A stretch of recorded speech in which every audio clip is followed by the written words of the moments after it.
As de Jesus, o seu Evangelho, e abordando, já que estamos no mês de outubro, né, algumas reflexões mais profundas sobre o codificador, sobre a mediunidade, e buscamos justamente no livro Céu e Inferno, e tem um capítulo que trata sobre a carne é fraca.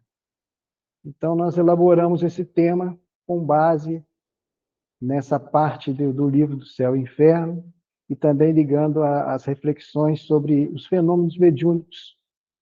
Nós temos ali, neste livro, que trata justamente da fuga de determinadas responsabilidades que cabe ao espírito, sendo colocado na questão de, mas a carne é fraca.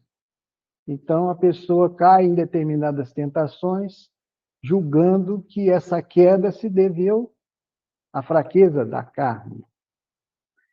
O filósofo francês chamado René Descartes, ele, nas suas reflexões filosóficas, buscando entender a existência do ser, ele, em suas reflexões, dizia: eu duvido de muitas coisas, tenho muitas dúvidas.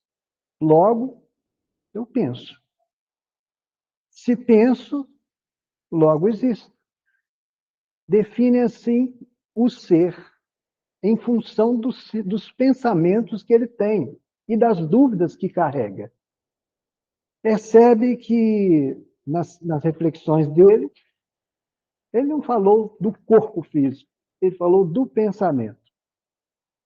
O que vem a caminhar em paralelo, passo a passo, com as reflexões que Kardec faz e que a espiritualidade nos chama a atenção, o que vem a ser o espírito. O espírito é o ser pensante, dotado de vontade própria.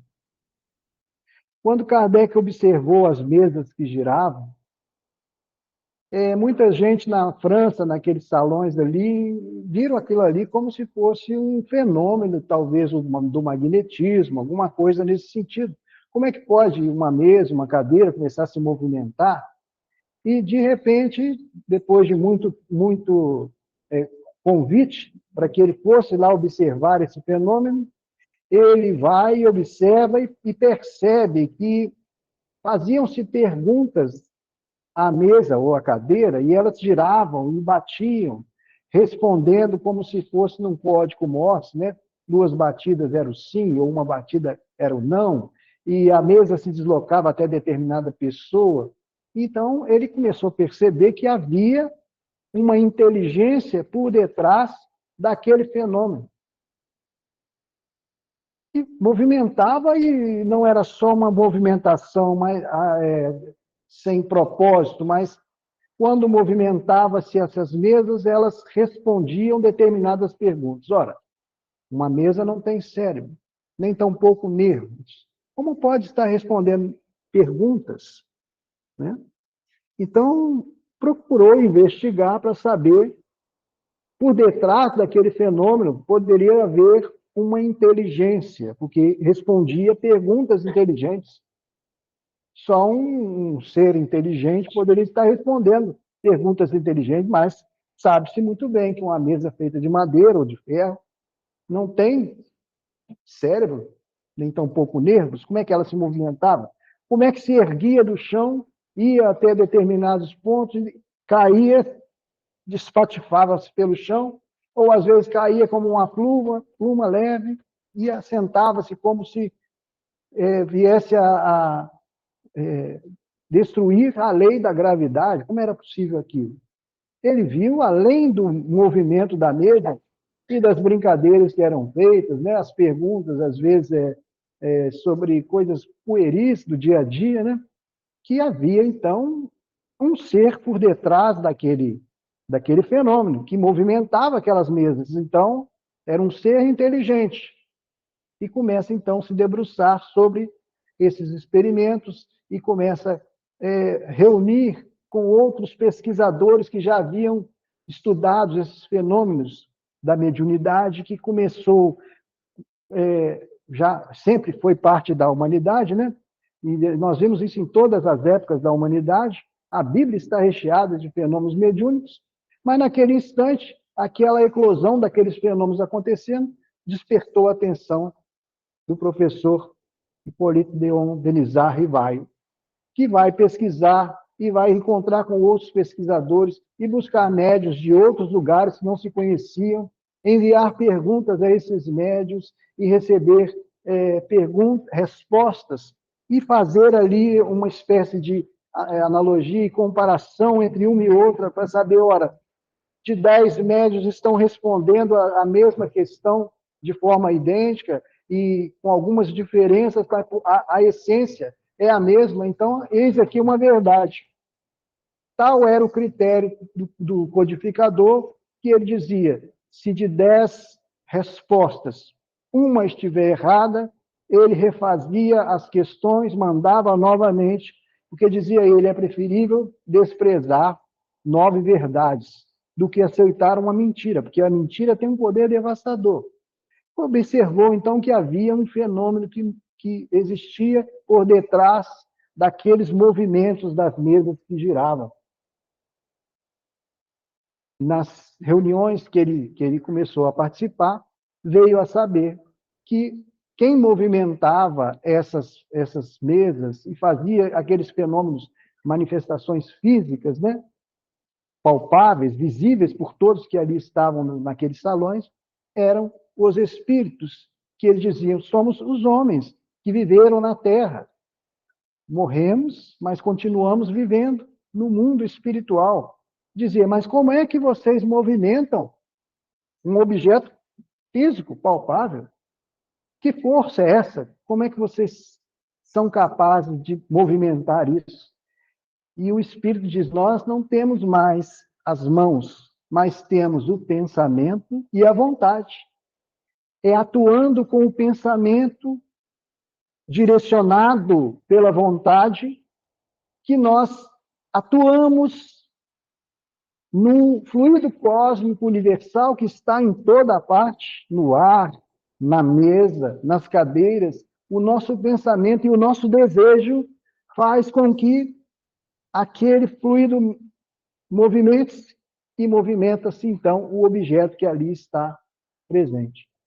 De modo que, se os nossos braços, né, respondem ao nosso pensamento, e nós somos capazes de construir, né, levantar uma casa como esta, fazer uma cadeira, uma mesa, os espíritos movimentam-se, utilizam o pensamento e a vontade para realizar tarefas no mundo espiritual.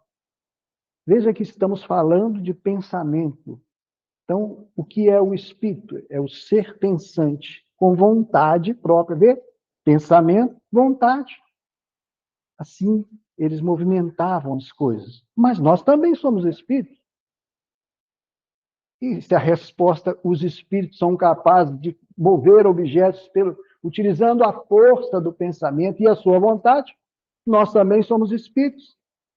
Será que também somos capazes, pelo pensamento e pela vontade, atuar no fluido cósmico universal e exercer uma força que nós ainda não aprendemos a movimentar? Poderíamos estar movimentando as coisas, mas é preciso uma certa evolução espiritual para que se tenha capacidade e a permissão de Deus para que se execute tal fenômeno, né? Por conta de já pensarmos pessoas assim tão fracas como nós mesmos, se tivéssemos essa capacidade, já entrássemos num estádio ou numa festividade qualquer e viéssemos a discutir com alguém e pelo nosso pensamento e vontade começássemos a tirar cadeiras uns dos outros só pela força do pensamento e da vontade, então seria uma calamidade. Então é preciso que a humanidade evolua, cresça, desenvolva moralmente, para que, através desse desenvolvimento moral, venhamos ganhando possibilidades cada vez mais altas dentro do fenômeno da mediunidade. somos espíritos encarnados, né? E de maneira que temos um corpo físico. Muita gente confunde, dizendo, eu tenho um espírito. Não, nós somos o espírito, e temos um corpo físico. De modo que o fenômeno mediúnico se dá pela atuação do espírito sobre a matéria. Conforme a gente relembrou aqui os fenômenos das mesas que giravam, o espírito atuando sobre a matéria. O primeiro fenômeno perceptível que nós podemos registrar do espírito atuando sobre a matéria se dá quando esse espírito reencarna. Ele atua sobre aquelas primeiras células que foram emprestadas pelos nossos pais, nosso pai, nossa mãe, o óvulo, o espermatozoide. O espírito se liga ali e começa a atuar sobre a matéria, de maneira que cada célula ela começa a se dividir e o corpo vai se formando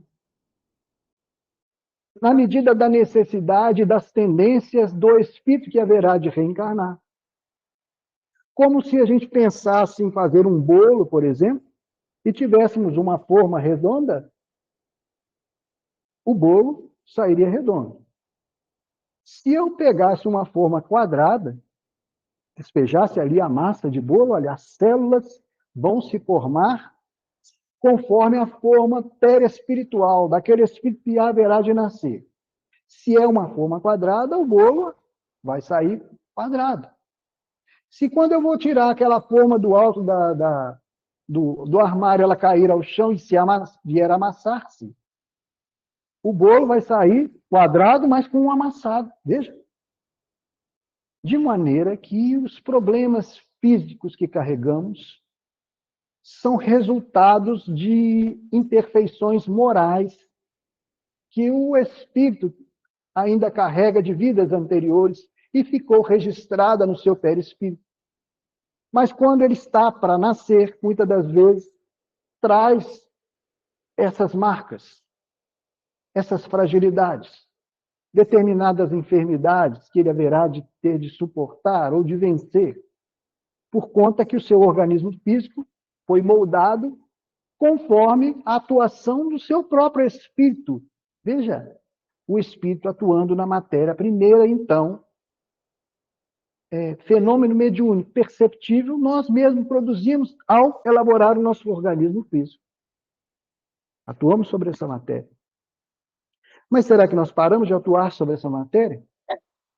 Por que só no momento em que estamos em gestação, no ventre da nossa mãe, e nós vemos esse milagre, essa multiplicação, as células se organizando, determinada célula vira pupila do olho, outra vai virar osso, outra célula dessa ao comando espiritual nosso, ao reencarnar, vai se transformar em sangue, vai se transformar em nervo, e o corpo extremamente elaborado vai se acoplando célula a célula, a célula do perispírito, que é o corpo espiritual, de maneira que nós ganhamos, então, essa indumentária física, esse corpo físico.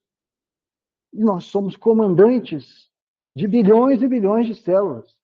Respondem ao nosso pensamento e à nossa vontade. Veja. Então, o que nós pensamos, o que nós sentimos, repercute imediatamente nessas células perispirituais que transmitem ao corpo físico, e o corpo físico reage conforme o que pensamos e o que nós sentimos. Veja que interessante. Então, a nossa saúde tem relação direta com a nossa mente, com o nosso pensamento. O que nós andamos pensando? O que nós andamos conversando? Qual o fruto das nossas conversações? Como é que uma pessoa sai depois de um bate-papo conosco? Como é que é a nossa atuação dentro de casa? Somos rigorosos demais? A nossa fala é doce ou é ríspida? Somos enérgicos ou somos frágeis, fracos? Ou somos desmotivados com tudo? toda essa emissão de pensamentos verbalizados também se derramam sobre todo o nosso corpo físico, sobre todas as nossas células, que vão responder segundo esse nosso sentimento e esse nosso pensamento. Portanto, cada vez que a gente lê uma mensagem, igual a Nossa Senhora que fez a leitura de uma mensagem tão linda, e a outra ela fez a prece, cada vez que a gente elabora uma prece mentalmente, saída do nosso sentimento, do nosso coração, né? Porque as palavras vêm da onde? É do pensamento ou do coração? A boca fala do que o coração está cheio. Jesus me ensinava assim. Percebe? Então, o que nós estamos sentindo sobe ao pensamento e o nosso pensamento fica elaborando ali ideias, conjecturas e tal, de maneira que se passamos por uma experiência traumática, uma traição qualquer, o nosso discurso vai ser sempre em torno daquele mesmo problema. Ah, porque a infidelidade, porque eu fui traído, porque eu fui passado para trás, a pessoa, meu sócio, foi muito astuto, me passou a perna, eu tinha tudo na vida, perdi, de uma hora para outra, veja. Então, a nossa boca está falando do sentimento que nos impressiona por conta de um drama que vivenciamos. Passamos, assim, a vida, anos e anos, repetindo a mesma história. Pessoas com 10 anos, coisa que já passou há tanto tempo e ela está ali repetindo como um disco arranhado. Imagine o nosso corpo físico registrando. Quando a gente fala aqui, falando aqui na palestra, o nosso ouvido é o primeiro a escutar, que está mais próximo da nossa boca, né? Isso é uma verdade, porque nós estamos, ao colocar para fora todos esses sentimentos, encharcando as nossas células. Então, mente sã, corpo são. Fala assim um filósofo antigo também, Sócrates, né? Mente sã, corpo são. De maneira que passamos a compreender, já que somos um ser pensante, dotado de vontade própria, nós podemos dar direção aos nossos pensamentos. Se uma coisa não está muito boa, eu posso modificar essa situação, essa circunstância que eu estou atravessando, por meio de uma leitura de uma mensagem, uma prece que eu faço no meu quarto. Eu modifico completamente os pensamentos, eu demonstro a minha fé em Deus, a minha fidelidade a Deus, né? ao princípio de que somos regidos por uma providência divina que cuida de cada um de nós. Jesus nos ensinou a chamar a Deus de Pai Nosso. E esse Pai cuida de nós.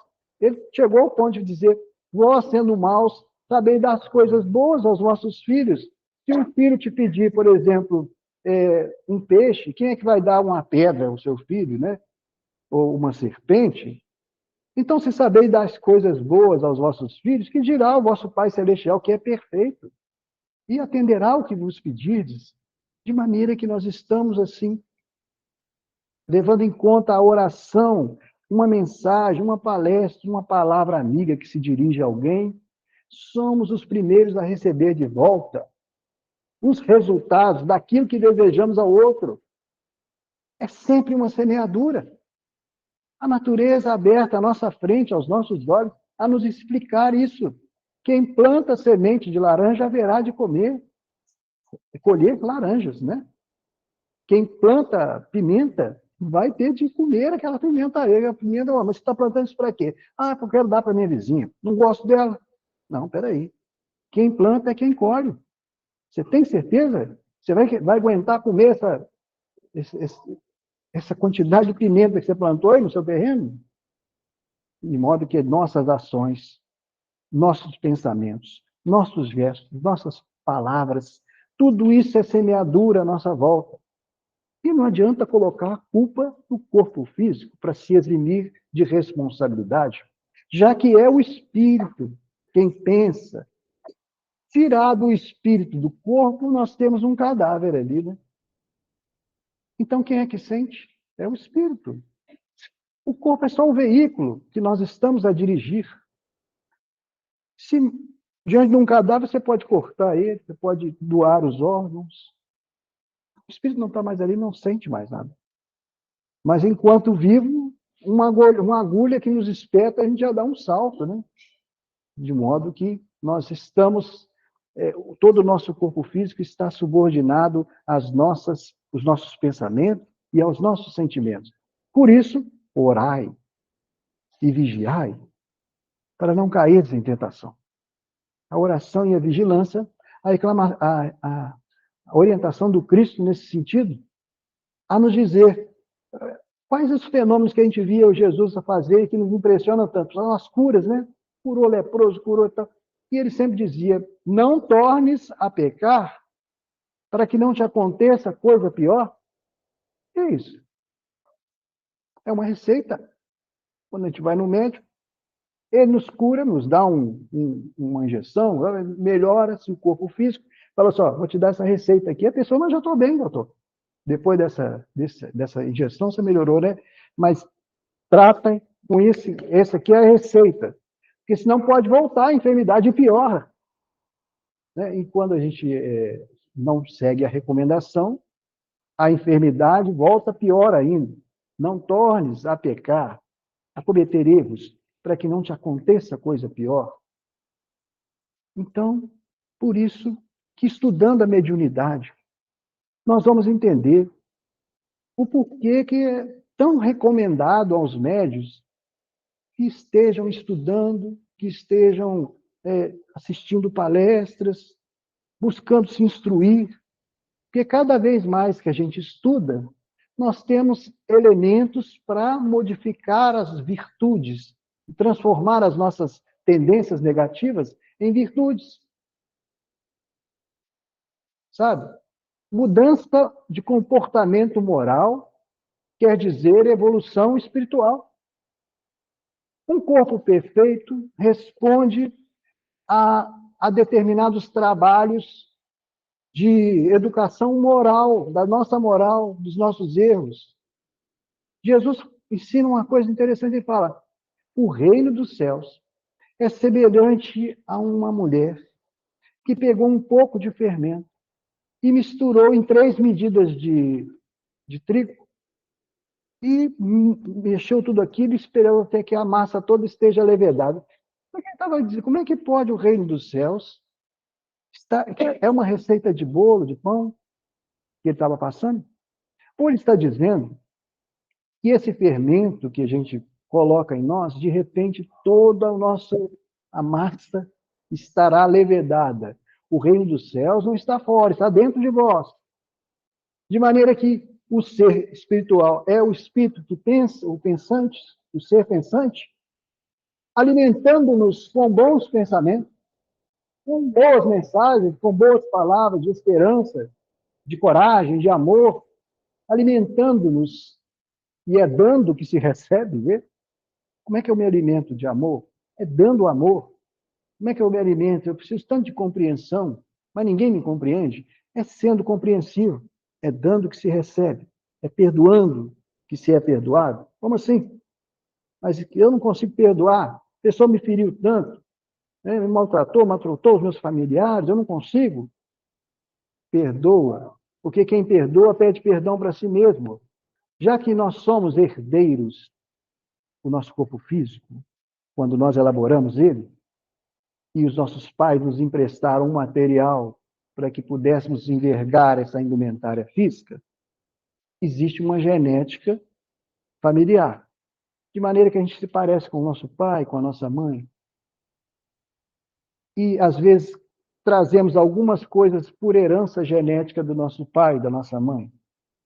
E, às vezes, a pessoa, como somos, às vezes, tão assim, não pensamos direito, mas falamos sem pensar, eu estou carregando essa enfermidade porque meu pai tinha isso, minha mãe tinha isso. Mas por que acontece com um irmão e com outro irmão não aconteceu? Porque então todos os filhos deveriam ter o mesmo problema. Mas às vezes é um que vem com esse problema, porque ele tinha necessidade de passar, que o seu organismo físico captasse e fosse elaborado. Lembra a forma que caiu amassada daquele lado? Então fizeram 2 bolos, um ficou perfeito, o outro ficou com esse amassado aqui.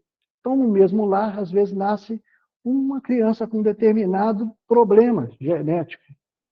Mas será que é culpa, então? Eu vou dizer, amaldiçoar os meus pais, para que o meu pai veio me passar isso? Veja só, existe a herança familiar, né? E existe também, nós somos herdeiros de nós mesmos, do nosso passado, né?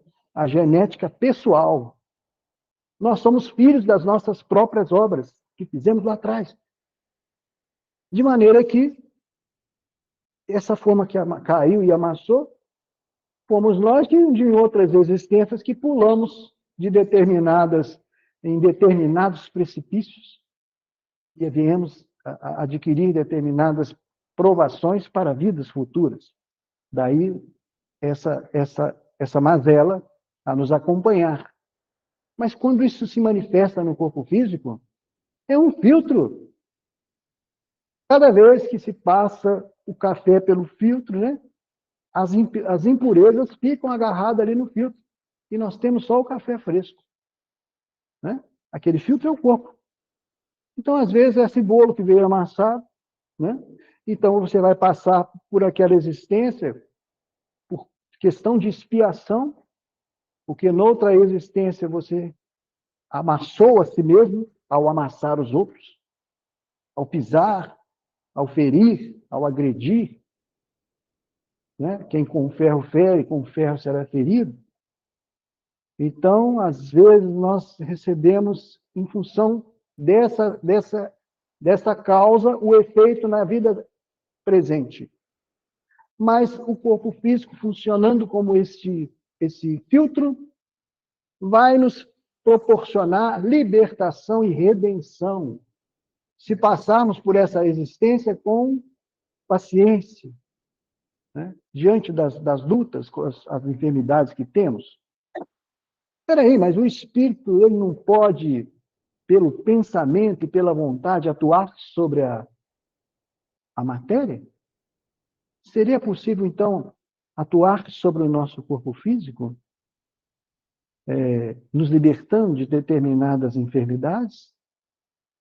Claro, é assim que Jesus curava. O que queres que eu te faça? Nós temos que querer. E o cego dizia, eu quero ver, Senhor. Então, seja feito conforme tu crês. Impunha as mãos. E o homem, de repente, voltava a enxergar. Era um cego de nascença.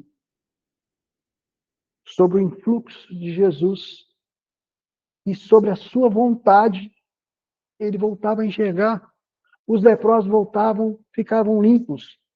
E um voltou para agradecer, Jesus, mestre, eu vim te agradecer, eu estou limpo da minha lepra.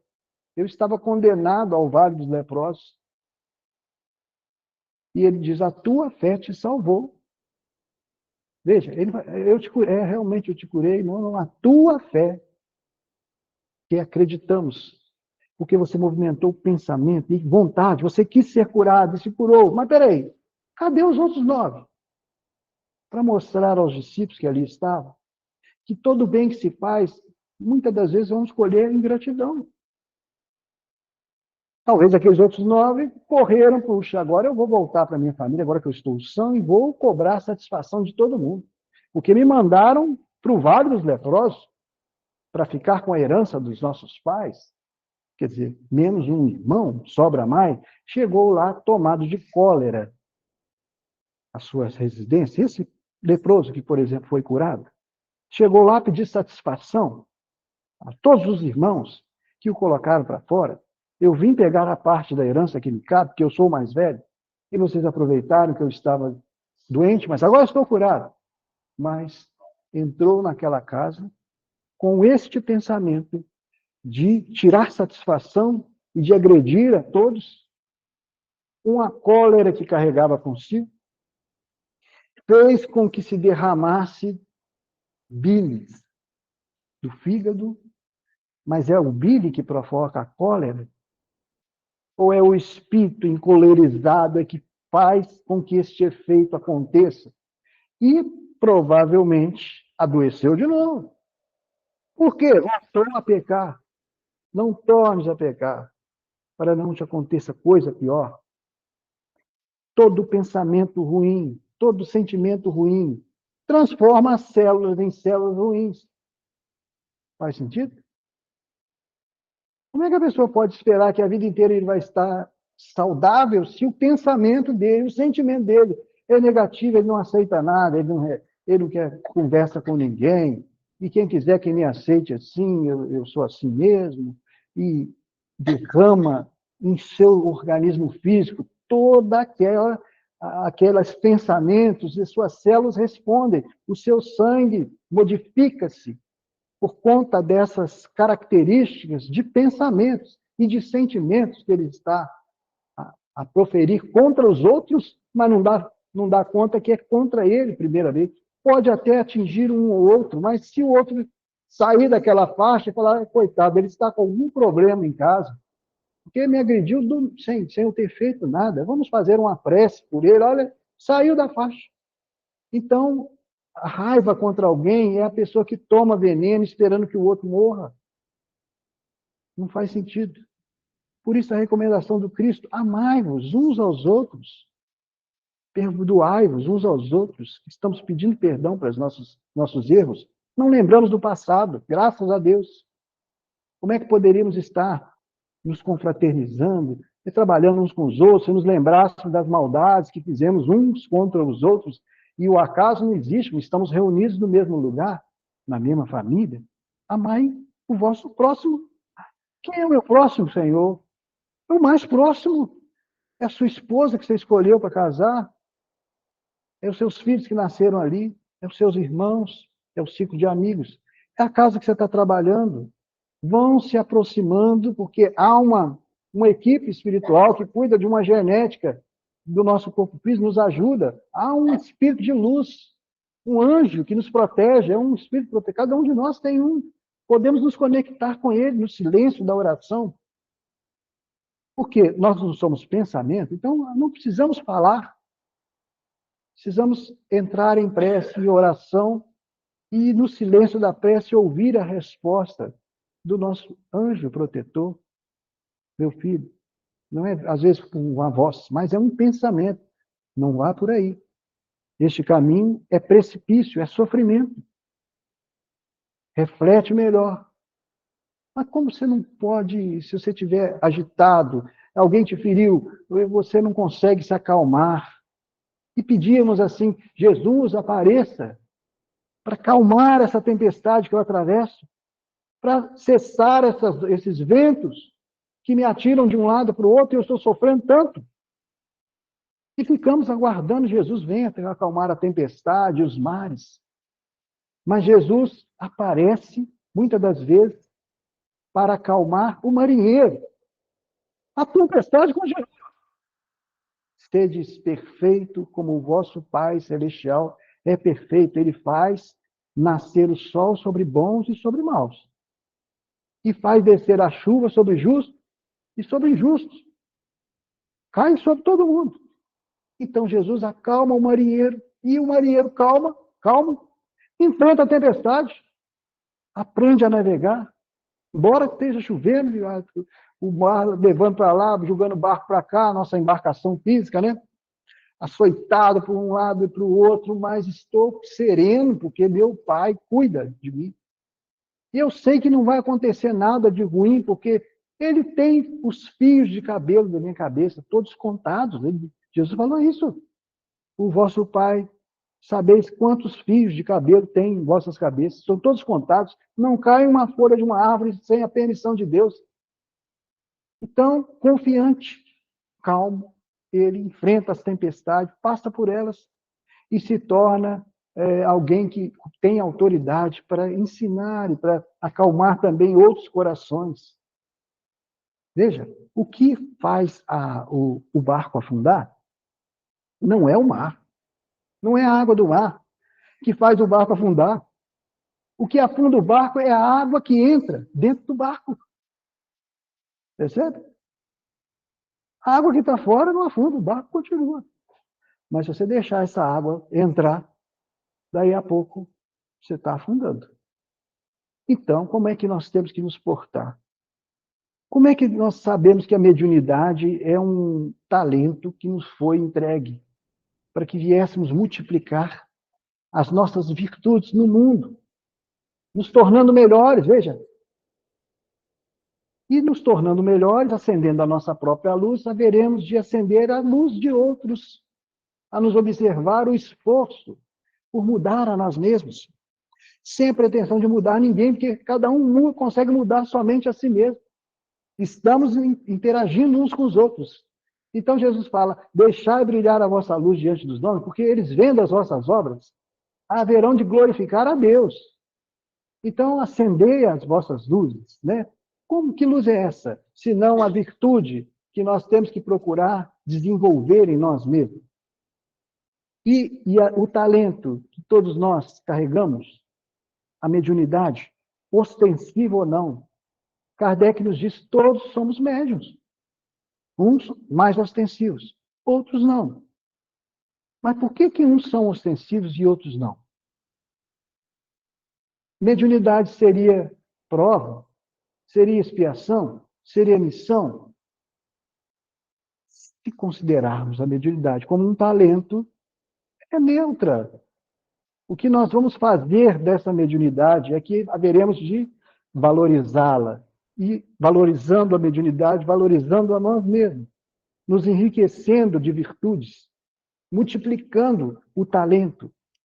Mas muita gente, sentindo essas percepções que cada um tem, então, alguém poderia dizer, mas eu não sou médium ostensivo, eu nunca psicografei nada, eu nunca dei uma mensagem psicofônica, eu não tenho evidência, eu não tenho audiência, eu sou igual uma porta.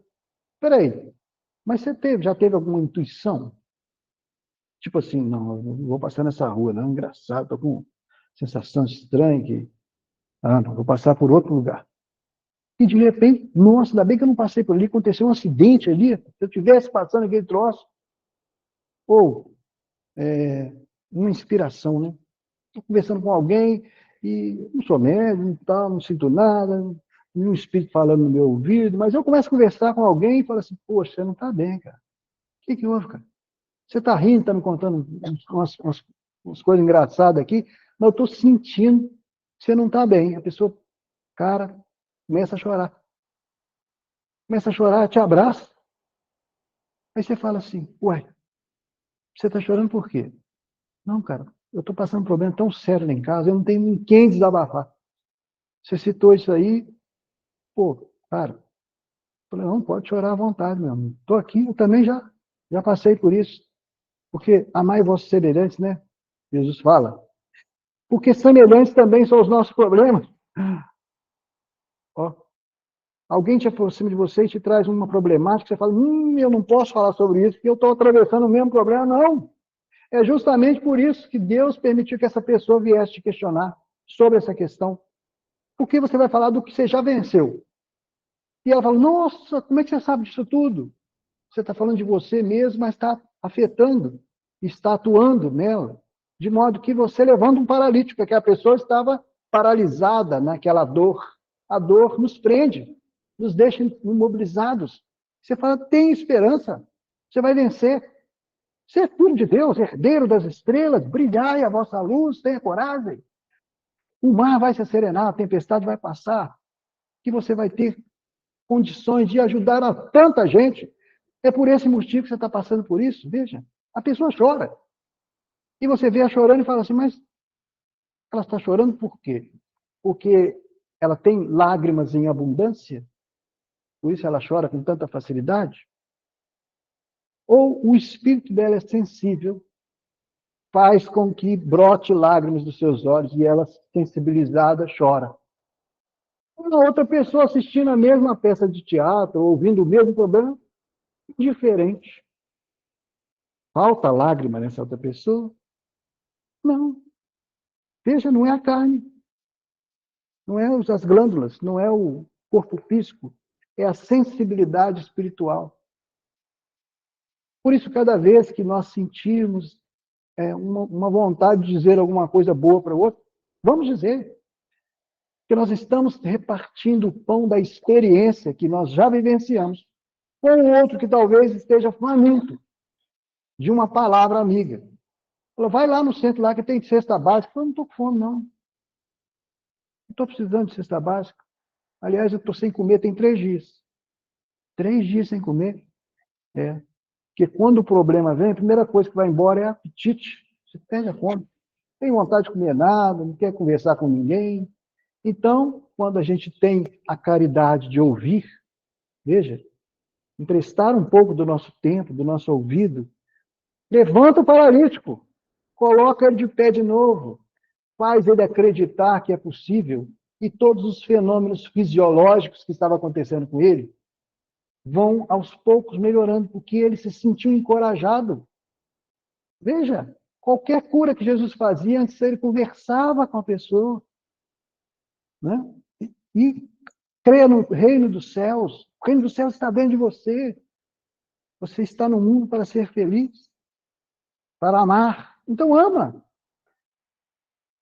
Então a gente precisa compreender isso, que é nessa mudança de postura, de atitude, de pensamento, de sentimentos, que o nosso sangue vai começar a correr diferente, as nossas células vão responder de uma forma saudável e a gente vai se sentir bem novamente. No tempo em que Deus determina, a lição, quando é aprendida, para que continuar repetindo a prova? Então, vamos nos esforçar para aprender através do amor. Vamos amar. Nós fomos feitos para amar uns aos outros, por isso o mandamento é esse, que vos ameis uns aos outros. Como eu vos amei. Jesus, então, estabelece o padrão. Cada um de nós tem uma forma de amar, né? Eu amo, mas eu não gosto muito de abraçar, não. Eu sou assim, né? Eu amo, mas não sou de ficar muito de... Mas Jesus ensinou a maneira de amar. Então, nós temos que amar. Quem? Até o inimigo. Orar para quem? Para os meus familiares? Eu já faço. Orar pelos que nos perseguem. Falar bem dos meus amigos, que eu gosto tanto. Ô, fulano, tá tão engraçado, poxa, é bom conversar com ele e tal. Não. Falar bem daqueles que falam mal a seu respeito. Nossa, mas isso é tão difícil. Como é que eu vou falar bem de um fofoqueiro que está querendo acabar com a minha vida? Faça isso. Porque aí está desconectada a tomada. Não passa mais. Não te atinge nenhuma carga dessa. Nem aquele possa estar emitindo para você, enquanto você está em ligação mental, mente a mente com ele, essas cargas te atingem. Sabe? Veja, há uma conexão aí, né? Com pessoas encarnadas, com pessoas desencarnadas, que são cobradores do passado. E que se a nossa mente, em função do nosso pensamento, derrama-se sobre o nosso organismo físico, toda essa encharca nossas células desses pensamentos e sentimentos. Se nós estamos em conexão com algum espírito obsessor, que na verdade é um cobrador, porque se esse camarada tem qualquer coisa contra mim, é porque eu fiz alguma coisa ruim antes para ele, contra ele. Nas reuniões mediúnicas a gente vê isso. Ah, mas você está cobrando. Você não... Quem é que está preso a quem aí? Você não vai viver a sua vida, meu irmão. Tanta coisa para você aprender e crescer, tantas pessoas que te amam. Você está ligado a quem você não gosta? Não, mas ele me prejudicou. Oh, mas então, o carcereiro e o cara que está atrás das grades, os dois estão presos, ninguém pode sair dali. Quanto tempo você vai ficar aí nessa cadeia? Segue seu rumo e deixa a justiça de Deus vai voltar a educar essa pessoa que te feriu. As experiências, as lutas, as provações, cumpre essa função. Quanto a ti, vai melhorar, vai buscar ser feliz. Todo mundo quer a felicidade, porque essa conexão aí, esses pensamentos que nos encharcam a cabeça, que a gente não sabe bem de onde é que vem, um pensamento negativo que chega, uma fúria, uma cólera, uma ira, inunda também, se a gente entrar na mesma sintonia e começar a ficar nervoso e brigar com todo mundo, inunda o nosso corpo físico. Daí, uma atuação obsessiva também atuar no nosso organismo físico. Aí você vem, toma passe, desconecta, né? Desconecta aquela mente e dá a receita. Irmão, faça evangelho no lar. Eu já faço, então faça todo dia. Todo dia? É. Escolhe um horário, na hora que você levantar, ou quando você for dormir. E se ninguém quiser fazer, não, vai para a sala, tenta ali, abre o evangelho. Dê lá um pedacinho, faz uma prece, porque esse espírito está ligado contigo. E ele vai ouvir também, não está ligado contigo? Né? Se você escuta e ouve e capta os pensamentos dele, ele haverá de captar os vossos também. Então, envia para ele esses bons pensamentos. E você vai ajudando, sem estar numa reunião mediúnica, você vai ajudá-lo a entender que a perseguição e a vingança não faz sentido nenhum. Nós estamos aqui para aprender a perdoarmos uns aos outros. Somos herdeiros, então, dos nossos pais, genética familiar, herdeiros das nossas próprias obras, né? A árvore é conhecida pelo fruto que dá. E somos herdeiros e temos a herança divina também. E todas essas possibilidades de nos curarmos pelo pensamento, pela vontade, pelo sentimento, pela mudança de postura. Veja, João Batista, quando batizava lá nas águas do Rio Jordão, dizia: arrependei-vos dos vossos pecados, porque o machado já está ao pé da árvore. Então, afundava o camarada ali na água e quando levantava, bom, você é um novo homem.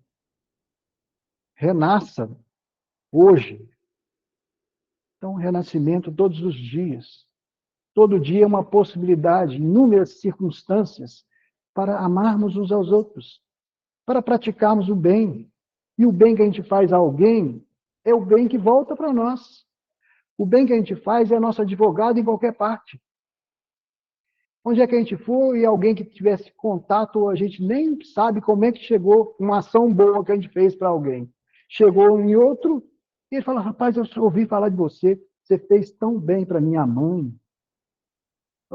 Mas eu não conheço, não te conheço, mas a minha mãe me contou o que você fez. Então eu sou tão grato a você. O que você está precisando aqui? Você veio para essa cidade distante? Rapaz, eu estou chegando aqui, vim transferido para cá, não conheço nada. Não, então fica lá na minha casa. Olha, se isso acontece entre encarnados, que dirá os desencarnados também? Quando a gente beneficia alguém, faz o bem a uma pessoa ou outra, quando numa reunião mediúnica a gente socorre um espírito ali que estava ligado a outro por um problema qualquer do passado, esses espíritos têm mães, tem pessoas que o amam e que ficam tão agradecidos e dizem assim: o que eu puder fazer para ajudar aquela pessoa, o dia que ela estiver chorando, eu irei lá, porque ela secou uma lágrima dos meus olhos quando socorreu meu filho.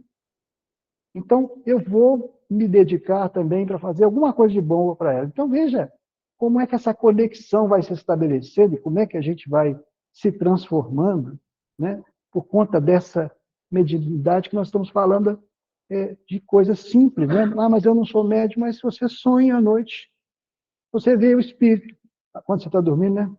Você escuta o espírito quando você está dormindo e acorda, lembra do sonho. O que ele quis me dizer? Né? Porque tem essas características, né? Interpretação, a mediunidade, o fenômeno mediúnico, por exemplo, a força mental, a comunicação entre os espíritos e a interpretação do que eles quiserem nos dizer, essa capacidade, sabe, de interpretar. Às vezes a gente tem um sonho, não sabe direito o que aconteceu. Eu não ouvi o espírito falando nada, porque ele não precisa falar, a comunicação dele é pelo pensamento. A gente não capta pensamento é uma antena aqui, né, na glândula pineal, olha, é uma coisa orgânica. Por isso todos nós somos médios, né? Alguns são ostensivos, vê os espíritos, fotografam, né? Escutam, têm visões. Esses espíritos, quando encarnados e se transformam nesses médiuns, eles ajudam a humanidade a evoluir, porque multiplicando a virtude neles mesmos, acabam por contagiar outros que também se propõem a mudar, a se transformar, a ficarem bons. Pensemos aí no Chico Xavier. O que esse homem tinha, gente? Né? Era um médium. Mas por que ele é conhecido? Por 400 e tantas obras que ele psicografou, mas se pensava na vivência, na maneira que ele agia, na bondade com que ele atendia a todos, na paciência. Isso era a característica de virtude que ele começou a desenvolver em si mesmo, e por multiplicar a virtude em si mesmo, acabou por multiplicando esse talento à sua volta, e tantas pessoas, né, que ele contagiou e passaram a se transformar em pessoas virtuosas também, por conta deste exemplo que ele deixou, de maneira que o médium, ostensivo ou não, ele é um mensageiro de Deus. Mas a gente vai ouvir um mensageiro mentiroso? Fala, eu sou mensageiro de Deus. Fala, mas esse cara estava contando uma mentirada ali, eu sei quem é esse cara. Nós não vamos ouvi-lo, né? Médio é só um carteiro. Eu só vim entregar aqui uma mensagem que eu psicografei aqui, gente, ó. Vou ler aqui agora, vocês escutem. Isso vai servir para alguém aí, hein? Tal. Ué, o médio não é só um carteiro. O médio é um mensageiro. E o mensageiro, para ter confiabilidade, ele tem que demonstrar que é um apóstolo do Cristo. Mas o que te caracteriza como apóstolo do Cristo? Se não as virtudes que a gente desenvolve em nós mesmos, se não a conduta moral que a gente procura obter, né? Agir com uma conduta moral equilibrada, ética, de amor, de modo que até mesmo naquela lição do fermento, o reino dos céus está dentro de vós, mas é um fermento misturado na massa, aquilo que ninguém vê, né? Onde você está isolado. Só você com você mesmo, no trabalho. Você quer saber? Vou desviar qualquer coisa aqui, porque eu estou passando uma dificuldade lá em casa. São só uns centavos aqui, não vai mais de cada um centavo aqui, você vai, acho que vou conseguir pagar aquela dívida. Opa! Tem certeza que você vai fazer isso? A consciência já grita, né? Que a consciência, ela é a nossa advogada de defesa ou a advogada de acusação. Ele já, onde está escrito as leis de Deus? Alguém? Na Bíblia? Na Torá? No Evangelho segundo o Espiritismo? Mas e quem não sabe ler? E quem não teve nunca oportunidade de conhecer no budismo? Não. As leis de Deus estão escritas na consciência de cada homem. Por isso, o nosso conhecimento, nossa responsabilidade é do tamanho do nosso conhecimento. Quanto mais a gente conhece, maior a nossa responsabilidade, né? Então, olha, quando a gente diz alguma coisa, nós haveremos de dar testemunho daquilo que a gente está dizendo. De maneira que esse negócio que você faz em secreto, que ninguém vê, isso é fermento, que vai levedar toda a massa. Vai te transformar por dentro, porque ninguém viu. Deus viu. Você sabe. A sua consciência te acusa todo dia.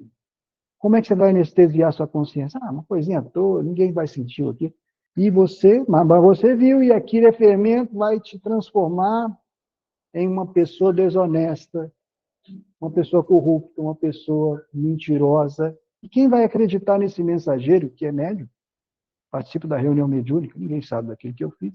Então, ser fiel até naquela quantidade de fermento ali que ninguém está vendo, que seja fermento de virtudes, a crescer em nós, a fazer com que essa árvore cresça, né? Como a das mostarda, o grão de mostarda, pequenino, ninguém considera, mas se transforma, Jesus dizendo, numa árvore tão gigante, tão grande, que as aves do céu vêm nos fazer ninhos dos seus ramos.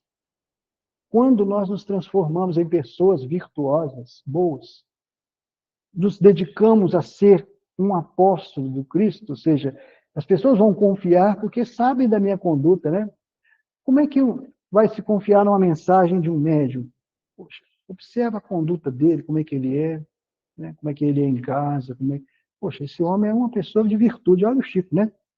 A gente tem sempre como baliza o próprio Chico Xavier. Então, é confiável, né? Essa mensagem que está aqui é para o nosso crescimento espiritual, vai nos favorecer um dia a nos tornarmos maiores.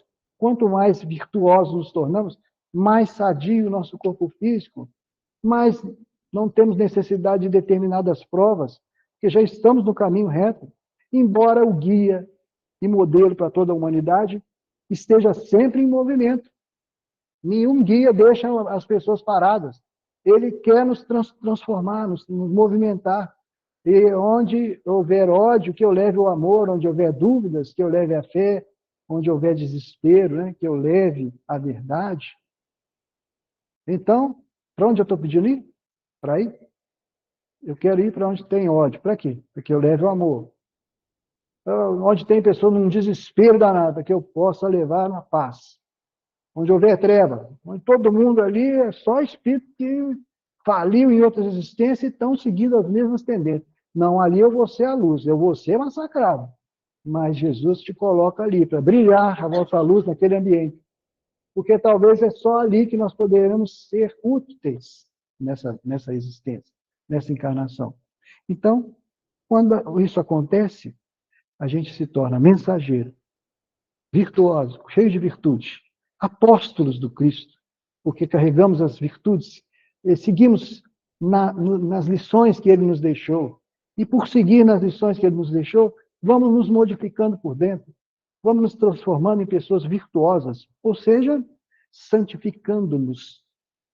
Então, umas pessoas procuravam os discípulos de Jesus e falavam assim, quanto que o senhor quer aí para eu receber o Espírito Santo também? Eles, em Atos dos Apóstolos, viam que os discípulos estavam curando também, impunham mãos e curavam esse Espírito Santo. Não, o Espírito Santo não é dado, é construído, não é uma pomba. Tem Deus, Jesus e o Espírito Santo. Não, o Espírito Santo é uma pleiade de espíritos que trabalham em nome de Deus e nós poderemos nos santificar também, nos transformar. À medida que vamos caminhando e crescendo em virtude, estaremos nos transformando em espíritos santificados. E quanto mais puros, mais pura é a mensagem que passa por nós, mais pura é os fluidos que nós vamos aplicar quando dermos um passe, porque os espíritos aqui estão trazendo aqueles fluidos, mas nós estamos trabalhando para nos melhorar com mais pureza. De repente a pessoa diz, olha, eu estou me sentindo tão bem depois daquele passe. Pô, graças a Deus por isso. Não, eu quero tomar passe só contigo. Não, todos aqui estão em condições. Ah, mas e se um médio ou outro? Quando o paciente é merecedor, embora o passista às vezes esteja meio em desequilíbrio, eles anulam aquele desequilíbrio para que o paciente receba aquele passe. De maneira que, para encerrar a nossa conversa, e que nós temos muito material para trabalhar, né, para refletir, lembrando aqui de uma mensagem da psicografia de Chico Xavier, que diz assim, chama Pai Sempre. Alguém te disse, alma querida e boa, que os espíritos nobres nunca se valem de pessoa claramente imperfeita em tarefas de amor à humanidade. E por isso mesmo, um escrúpulo te invade.